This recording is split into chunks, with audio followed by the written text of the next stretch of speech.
Today I'm going to be showing you the best settings that I have found so far for Marathon. This game is very poorly optimized, so these settings are going to be quite low.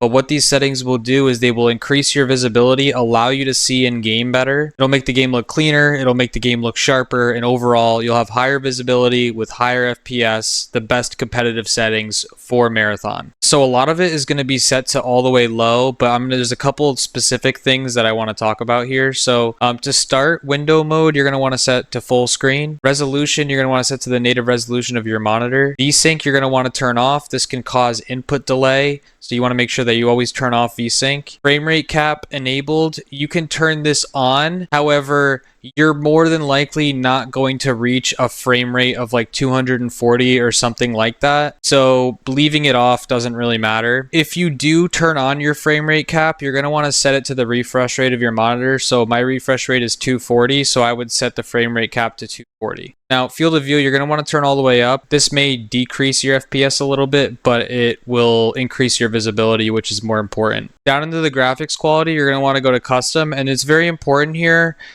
Ideally, if you can handle it frame rate wise, you're going to want to turn anti-aliasing completely off in this game. Now, anti-aliasing in this game makes everything look very cloudy, very foggy. It's a lot of the reasons why people say that the game does not look very good. It's a lot of it has to do with the anti-aliasing. Make sure you turn it off. It'll make your game look a whole lot better if you can handle it. Now, if you cannot handle anti-aliasing completely off because you just can't handle the FPS decrease, then you're going to want to go DLSS if you have Nvidia graphics card and go to quality. If you have AMD, you can go AMD FSR and then also go to quality. But like I said, the best setting is off for visibility. Now for render resolution, you're going to want to keep this at 100. Now if you have really bad FPS, you could lower this render resolution, but it's going to make the game look a lot blurrier, so I would not suggest that. Now everything below those settings, you're going to want to turn completely off or all the way to the lowest possible setting. The only exception to that is the texture quality. If you have a good graphics card, you can move this texture quality up to medium or high and you won't see any FPS decrease, as long as you have enough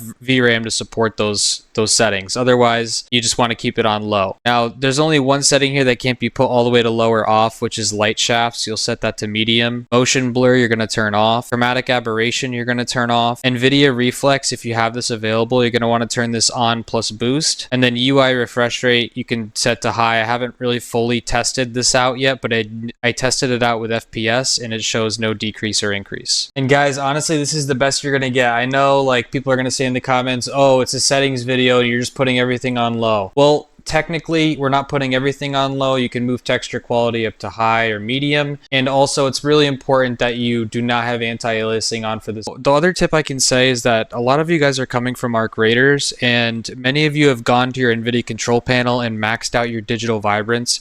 You're going to want to lower your digital vibrance. This game is so digitally vibrant that the settings that you have for ARC Raiders, if you're an ARC Raiders player, are too high vibrant-wise, and the game will look very, very bad. Very bad. So if your game looks terrible, go check your gamma, go check your digital vibrance on your Nvidia control panel. Make sure they're at pretty normal settings. You can turn up the vibrance a little bit, but don't go all the way to 100%, or some of the red rooms that you go into will basically be impossible to see. If you have any questions, drop them down below. We're live on YouTube and Twitch every single day. If you want to come drop a sub and come say hello. I hope you all have a good night and peace.